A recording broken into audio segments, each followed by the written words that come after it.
воспринимаем скейт-парк как спот, как городское пространство полноценное. То есть туда можно поставить и волейбольную площадку, баскетбольную, детские, игровые, геопластики. Мы разрабатываем точку притяжения, памп-треки, паркур, замешать его с турниками, с тренажерами, добавить еще чуть-чуточку скейт-парка. Да, все вместе это получается спортхаб.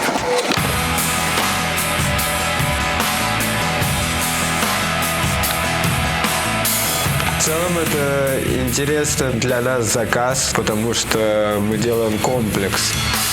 Мини-рампа, стрит-зона и бол. Может, как бы многофункциональным райдером быть.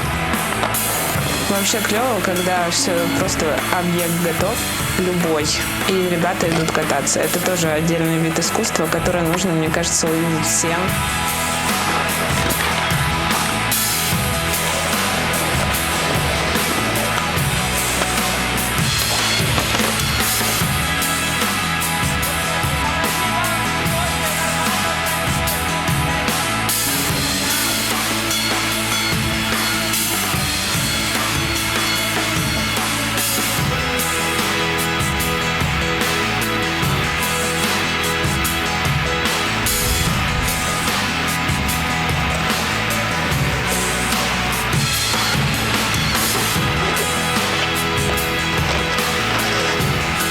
Если говорить про геопластику и горку, это новая совсем история, и мы не знали, как это вообще делать.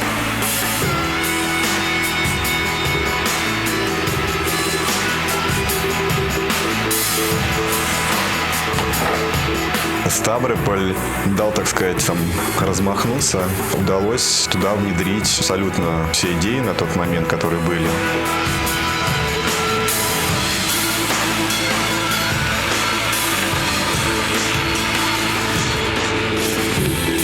Нужно быть ответственным, профессионалом, но при этом чувствовать себя внутри ребенком, потому что ты занимаешься тем, что тебе очень нравится. Использую как бы стенки, какие-то подкаты, заезды, трамплинчики. Ты должен плавать везде, потому что в стрите тоже бывают фигуры в виде радиусов.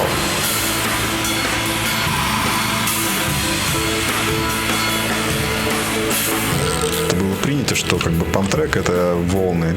Мы сделали фанбокс. Когда есть интересная концепция, ее можно развить, и из этого получается всегда очень красивый образ, и он ложится в основу формы, геопластики.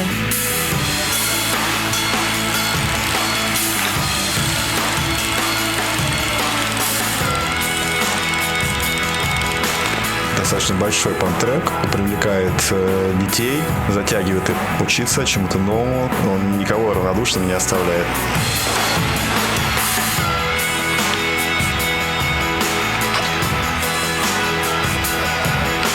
Самое главное, что нужно воспитать в ребенке, это чтобы он умел сам себя занять, чтобы он мог придумать свой сценарий игры и вовлечь в этот сценарий других детей.